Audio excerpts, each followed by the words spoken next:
আমার নাম মহিউদ্দিন মঈন, মোহাম্মদ বুথানা যুবদল। গত 17 বছর আন্দোলন সংগ্রামের মাধ্যমে আমরা জুলাইয়ের একটি স্বাধীনতা পেয়েছি। যে স্বাধীনতায় আমার সহযোদ্ধা অনেক ভাই শহীদ হয়েছেন, অনেকে পঙ্গু হয়েছেন। আজকে হয়তোবা আমি বেঁচে আছি আজকের এই দিন, এই আনন্দঘন মুহূর্ত দেখার জন্য। আমরা গত 17 বছর একটি স্লোগান রাজপথে দিয়েছিলাম যে তারেক রহমান বীরের বেশে আসবে ফিরে বাংলাদেশে।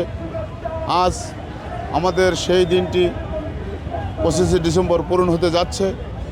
এই আনন্দঘন মুহূর্ত শুধু আমাদের নয়, সারা বাংলাদেশের তরুণ প্রজন্ম সহ সকল মানুষের ভিতরে বিরাজ করতেছে।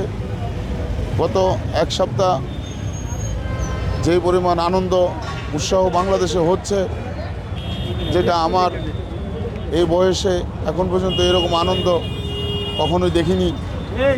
যে মানুষ আজ এত আনন্দ, এত উল্লাস, গত রাত্রে গত 2, 3, 4 দিন সবাই সুন্দরভাবে সজ্জিত হচ্ছে যে কে কিভাবে যাবে আমাদের নেতা তারেক রহমানকে এক নজর দেখার জন্য।